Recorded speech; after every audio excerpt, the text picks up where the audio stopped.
Hola, ¿qué tal?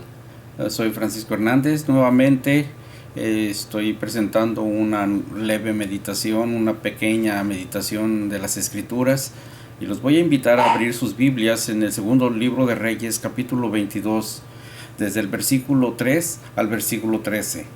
Segundo libro de Reyes 22, del 3 al 13. Este dato es acerca del rey Josías. Y dice así: en el año 18 del rey Josías envió el rey a Safán, hijo de Azalía, hijo de Mesulam, el escriba, a la casa de Jehová, diciendo: vete a ver al sumo sacerdote Hilcías, y dile que recoge el dinero que han traído a la casa de Jehová, y ha sido recogido del pueblo por los guardianes de la puerta. Que se ponga en manos de los que hacen la obra, los que tienen a su cargo el arreglo de la casa de Jehová, para que lo entreguen a los que hacen la obra de la casa de Jehová, a quienes reparan las grietas de la casa, a los carpinteros, maestros y albañiles. Y se pueda comprar madera y piedra de cantería para reparar la casa, pero que no se les pida cuentas del dinero cuyo manejo se les confíe, porque ellos proceden con honradez. Entonces el sumo sacerdote Hilcías dijo al escriba Safán: he hallado el libro de la ley en la casa de Jehová. E Hilcías entregó el libro a Safán, quien lo leyó. Luego el escriba Safán se presentó ante el rey y le rindió cuentas, diciendo: tus siervos han recogido el dinero que se halló en el templo y se lo han entregado a los que hacen la obra, los que tienen a su cargo el arreglo de la casa de Jehová. Asimismo el escriba Safán declaró al rey: el sacerdote Hilcías me ha dado un libro. Y Safán lo leyó delante del rey. Cuando el rey escuchó las palabras del libro de la ley, rasgó sus vestidos, y dio enseguida esta orden al sacerdote Hilcías: a Ahicam, hijo de Safán, a Acbor, hijo de Micaías, al escriba Safán, y a Asaías, siervo del rey: id y preguntad a Jehová por mí, por el pueblo y por todo Judá, acerca de las palabras de este libro que se ha hallado, ya que es grande la ira de Jehová que se ha encendido contra nosotros, por cuanto nuestros padres no escucharon las palabras de este libro y no han obrado conforme a todo lo que en él está escrito. Hasta aquí es esta lectura. Si ustedes quieren seguir leyendo, háganlo para tener un amplio margen de la historia de lo que se desarrolla alrededor de este pasaje. Aquí encontramos algunos datos muy interesantes. Una lectura de este dato también lo podemos encontrar en un libro paralelo o un escrito que también se tiene las mismas características, los mismos datos, y a veces hasta se agregan unos datos más. Es el segundo libro de Crónicas, capítulo 34, desde el versículo 8 al 33, de donde también vamos a sacar precisamente del segundo libro de Crónicas, en el capítulo 34, versículos 1 y 2, allí vamos a encontrar esta otra cita bíblica donde nos da un dato más acerca de este rey. Notemos pues entonces lo que sigue diciendo en las Escrituras, en el libro de Crónicas, segundo libro, capítulo 34, versículo 1 y 2, dice así: tenía Josías 8 años cuando comenzó a reinar, y 31 años reinó en Jerusalén. Hizo lo recto ante los ojos de Jehová, y anduvo en los caminos de David su padre, sin apartarse a la derecha ni a la izquierda. Un rey, por lo que estamos viendo, muy bueno, pero el dato que nos interesa aquí es que nos dice que tenía 8 años cuando comenzó a reinar. En el caso anterior que leímos, dice la escritura en el año 18 del rey Josías. Lo mismo en el libro paralelo del segundo libro de Crónicas, allí en el capítulo 34, versículo 8, nos dice que cuando Josías tenía 18 años de reinar. Así que tenemos entonces que si citamos estos dos pasajes bíblicos y los comparamos, nos damos cuenta que comenzó a reinar a los 8 años. Y según segundo libro de Crónicas nos dice que era ya un tiempo ya adelante, es decir, cuando ya tenía 18 años en su reinado, ocurrió estas cosas. Así que 18 más 8 son 26. Josías entonces tenía 26 años cuando ordenó esos datos que se están registrando aquí en los libros que estamos leyendo, y sobre todo que nos hace ver que en esa época se hace el gran hallazgo de toda su vida, el libro de la ley. Así que entonces notamos nosotros, según la escritura, en el segundo libro de Reyes 22, versículo 8, de lo que ya leímos, dice la escritura que es hallado el libro de la ley en la casa de Jehová. Es interesante encontrar esto porque es un dato muy interesante. Si ya notamos que Josías tenía ya 26 años y tomamos en cuenta este texto, entonces nos damos cuenta, comparando el versículo 22, versículo 13, donde nos dice aquí mismo en las escrituras, en este pasaje que acabamos de notar, que en el versículo 13 dice que sus padres no habían escuchado las palabras de este libro. Así que entonces quiere decir que ya tenían muchos años de no leer este libro. Vamos a notar que es un libro entonces allí todo lleno de polvo porque nadie lo tocaba. Es sorprendente ver cómo un libro necesario para la conducción de un pueblo no se tome en cuenta, ni siquiera se tome en las manos, porque dice que estaba arrumbado por ahí escondido, tal vez entre varias cosas, que nadie lo tomó en cuenta. Como notamos nosotros también en nuestros áticos de las casas, allá en la bodeguita como le llamamos, también a veces hay cosas que nunca tocamos, que hay ocasiones en que necesitamos con fuerza una herramienta o un mueble o un cucharón, un trasto de la cocina, y no lo podemos usar porque no sabemos dónde está, pero sabemos que por allí se encuentra. Sin embargo, cuando lo vamos a encontrar, lo encontramos lleno de polvo, o cuando es en su caso algún libro, a veces enmohecido, todo lleno de lama o echado a perder. O en algunos casos, cuando nos va bien, es un libro que a veces no se le pueden tocar las hojas porque se ha deteriorado.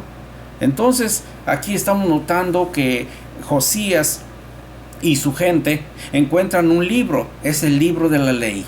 Cuando comienzan a leerlo, le da tristeza a este rey, y una gran tristeza que es muy profunda lo hace actuar como cuando alguien se muere, como si estuvieran de luto. Rasga sus vestimentas. Así, de esta manera se manifestaba el duelo o la tristeza o el dolor por algo, y ese dolor era porque había estado allí por lo menos unos 30 años sin poderlo tomar. Lo sorprendente de estas cosas no es tanto de que, oh, me encontré un libro, qué bueno, que es un libro muy valioso, es muy antiguo. No, no es tanto de esto. Es un libro que se encuentran y por lo consiguiente lo notamos que es un libro perdido. Pero la pregunta ahora es, ¿por qué se perdió? Si notamos en los mismos textos que ya leímos, nos damos cuenta que los padres de Josías no lo leyeron, y número 2, no lo guardaron. Entonces quiere decir que por lo menos esos 30 años no se utilizó. ¿Por qué se perdió? Porque poco a poco se fue haciendo desidia, poco a poco nos fuimos olvidando de lo que era elemental para hacerlo diariamente, y esto nos da a pensar mucho, haciendo un brinco brusco desde esa época hasta la época en que ahora estamos viviendo. Y fíjense ustedes que son muchos años, porque estamos hablando aproximadamente del año 350, el año 623 antes de Cristo. Y si estamos hablando de el año 2000 más esos 623 años, pues son más de 2 siglos y medio. Esto ocurrió hace 2 siglos y medio. Pero tal parece que el tiempo Puede ser mucho, puede ser poco, pero se repite esta costumbre de perder las cosas. Actualmente, hoy pensamos nosotros que somos muy cuidadosos, que todo lo tenemos organizado, pero resulta que la Biblia es el primer libro, primero, el más vendido en todo el mundo y supuestamente el más leído. Si es el más leído, ¿por qué no hay cambios en la vida de la humanidad? Segundo, si es el más leído, ahora notamos que también es el más olvidado. Porque si ustedes tienen su Biblia, van a la iglesia o al culto, como ustedes lo quieran llamar, el domingo por la mañana. Y luego regresan a su vehículo y lo dejan allí adentro, en la cajuelita, y nunca más lo vuelven a ver. Tal parece que solamente lo toman el domingo como si fuera un gafete para poder entrar y ponérselo en el brazo o ponérselo en el pecho para que todos vean que uno está autorizado para entrar a tal lugar. Hermanos, al parece que en esta situación la Biblia la usamos solamente para traerla bajo el brazo y ponerle hasta nuestra fotografía para que digan, él es uno de aquí. La perdemos la Biblia durante toda la semana. Si algunos la encuentran a veces el miércoles, pero en la casa nunca la tienen. Es triste ver cómo se ha perdido, como lo ocurrió hace más de 2 siglos y medio a los israelitas. Cuando Josías se dio cuenta de esto, por eso rasgó sus vestidos, porque le dolió bastante saber la situación en la que se encontraba la palabra de Dios. O en otras palabras, nosotros también podríamos hacer lo mismo y decir: qué tristeza es ver que solamente somos cristianos cuando tenemos la Biblia. Dejamos la Biblia y nos olvidamos de todo y nos dejamos envolver por las cosas de este mundo. Entonces, es un caso parecido, de lo cual también cuando leyeron en aquella época, hace 2500 años, la palabra de Dios, se notó que había un castigo inmediato para todos los israelitas. Hoy hay un mensaje también del cual nos habla del gran castigo que se aproxima para los que se olvidan de la palabra de Dios. Entonces, ¿para qué tener la Biblia? Vamos a responder esa pregunta, porque es importante que notemos que la misma Biblia va a responder la pregunta que acabamos de formular. ¿Para qué tener la Biblia? Número 1, encontramos en el Antiguo Testamento, en el libro de Jeremías, en el capítulo 9, versículos 23 y 24, las siguientes palabras. Y esto hace notar para qué se quiere tener la Biblia. Si usted no lo ha pensado así, es momento de que lo haga. Porque dice la Escritura en Jeremías: así ha dicho Jehová, no se alabe el sabio en su sabiduría, ni en su valentía se alabe el valiente, ni el rico se alabe en sus riquezas. Mas alábese en esto el que haya de alabarse, en entenderme y conocerme, que yo soy Jehová, que hago misericordia y juicio y justicia en la tierra, porque estas cosas me agradan, dice Jehová. Respuesta: ¿para qué queremos la Biblia? Para conocer a Dios. Y si nunca la lee, o nada más la lee el domingo cuando el predicador por ahí les está enseñando algo, entonces note usted que no conoce a Dios. Porque si lo conociera, comería de ese pan y bebería de esa agua que el Señor Jesús prometió. Y dijo: el que beba de esta agua no tendrá sed jamás. ¿Y cómo la vamos a conocer? Pues leyéndola, encontrándola. Porque vaya que hay algunos que hasta pierden sus Biblias. Dice que por andar en reuniones juveniles, cuando andan en las reuniones juveniles llevan su Biblia en la mano, y de repente por andar en las conquistas, la Biblia ya la dejaron por allí en una bardita, en una banca, y se olvidaron de ella. Cuando reaccionan es demasiado tarde. Las Biblias se han perdido. En otras ocasiones, Andan muy alegres jugando algún deporte porque hubo reunión juvenil o porque hubo una serie de evangelística, etcétera, y andamos conviviendo con todos de aquí para allá, y al último nos vamos a nuestras casas y nos olvidamos dónde dejamos la Biblia. Al día siguiente, el que hace el aseo o el predicador que anda revisando por todas las bancas se encuentra varias Biblias y las pone en la banca del frente. Pero qué raro, nunca se les olvida ni un billetito de unos $5 o un billetito de 100 pesos o de la moneda que ustedes tengan. Nunca se han olvidado eso, pero la Biblia sí. Entonces, ¿para qué nos sirve la Biblia? Para conocer a Dios. Número 2. Pablo escribió a Timoteo en la segunda carta y le dijo claramente: toda la escritura es inspirada por Dios y útil para enseñar, para redarguir, para corregir, para instruir en justicia. Así que según el versículo de 2 Timoteo capítulo 3 versículo 16, que ya usted ha leído varias veces, notamos para qué es la Biblia. En primer lugar, es una inspiración de Dios, y en segundo lugar, es útil para todas estas cosas.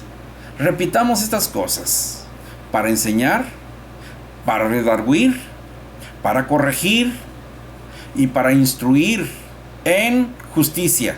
Noten ustedes, si conjugáramos estas palabras, esas 4 palabras, diríamos: para enseñar con justicia, para redarguir con justicia, para corregir con justicia, y lógico, como dice el final, para instruir en justicia.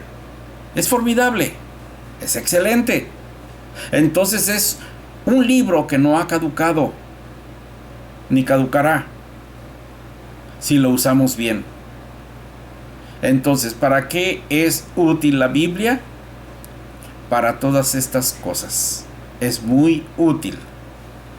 Tercer lugar, encontramos también en esta carta que escribe Pablo a Timoteo, pero ahora en el versículo 17, nos dice que la Biblia es un instrumento también para hacernos perfectos. Dice el versículo 17: a fin de que el hombre de Dios sea perfecto. Esto es muy importante porque generalmente ustedes escucharán a muchos predicadores y maestros decir que somos pecadores, aunque ya hayamos sido bautizados. Aunque seamos bautizados y vivamos como cristianos y leamos la Biblia, y siempre están diciendo que somos pecadores. Bueno, yo creo que la Escritura nos dice claramente que el Señor Jesús dio su vida, dio su sangre para lavar nuestros pecados, limpiarnos de todo pecado. Para limpiarnos de todo pecado quiere decir que Él no vino a hacer cochinadas con su sangre. Vino a utilizar su sangre para limpiarnos, y no para medio limpiarnos y dejarnos como estábamos, seguir siendo pecadores. A la mujer adúltera se le dijo: vete y no peques más. Entonces, ¿cómo los predicadores siguen diciendo que somos pecadores? La Escritura aquí en este versículo 17 dice que el hombre de Dios, que es el cristiano, sea perfecto. Pero noten ustedes, debe de utilizar la palabra de Dios, porque dice allí que toda la Escritura es útil para esas cosas y con un propósito: que el cristiano, el hombre de Dios, sea perfecto. Y esto hace, el mismo versículo nos dice, nos lleva, nos perfecciona para estar preparados completamente, y dice la Escritura, para toda buena obra. Si un cristiano no sabe hacer buenas obras, no sabe hacer nada, porque no tiene la Escritura en su mente, en su corazón, no tiene la Biblia, no la guarda, no vive conforme Dios lo pide. En otras palabras, hagan de cuenta que metieron un diablo seco y lo sacaron mojado de las aguas del bautismo. Cuando hay salvación para la persona y ha habido perdón de pecados, la misma persona hace frutos dignos del arrepentimiento en el que está, y sus obras vienen a cambiar totalmente.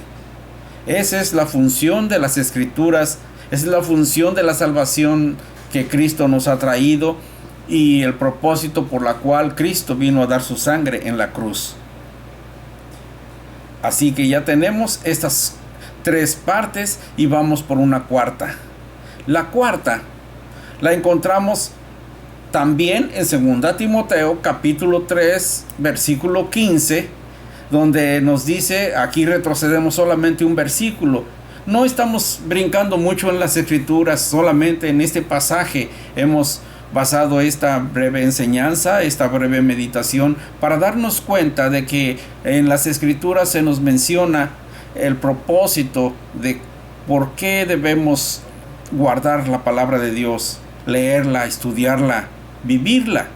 Y en esta ocasión, en este versículo nos dice que Timoteo desde la niñez había sabido, las entendía, las había leído, porque el texto nos dice claramente, y que desde la niñez ha sabido las Sagradas Escrituras. Es importante esto. Hoy nosotros a veces a los 20, 30, 40, 50, hasta los 60 años a veces andamos apenas aprendiendo lo que dicen las Sagradas Escrituras. Entonces, cuando uno desde niño comienza con las Sagradas Escrituras, por eso es necesario que padres enseñen a sus hijos las Sagradas Escrituras y no dejen que el predicador les enseñe, porque la responsabilidad y el orgullo es de ustedes. El deseo, la necesidad de aprender de la palabra de Dios siempre va a ser un deseo sano y puro. Y si ustedes suplen esa necesidad que tienen sus hijos, cuando sean grandes, se lo van a agradecer, porque crecerán de acuerdo a la palabra de Dios, viviendo en ella y para ella. Por eso dice la palabra de Dios en uno de los proverbios, instruye al niño en su camino, para cuando sea grande no tenga pues de qué corregírsele, porque sabe la palabra de Dios. Timoteo fue así. Por eso es que Pablo le escribe y dice de que desde la niñez había sabido las Sagradas Escrituras. Por esa razón ahora sabía claramente lo que dice el versículo: te pueden hacer sabio para la salvación por la fe que es en Cristo Jesús. Muy interesantes estos versículos, muy útiles para considerar que el libro, cuando se perdió allá hace más de 2500 años y lo encontraron por ahí lleno de polvo cuando estaban haciendo la remodelación, pues fíjense ustedes, es una joya lo que encontraron, y por esa razón han de haber parado toda obra para poder poner atención a lo que habían encontrado. Hoy nosotros no tenemos que arreglar ninguna cuarteadura de los edificios, porque ahora eso no es el templo de Dios. Ahora somos nosotros. Ya no necesitamos ir a reparar grietas con cemento y ladrillo, pero las grietas donde se ha fugado grandemente la palabra de Dios es en la desidia, en el olvido, en la ignorancia, en hacer menos el libro más leído de la Biblia, el libro más leído en el mundo, que es la Biblia.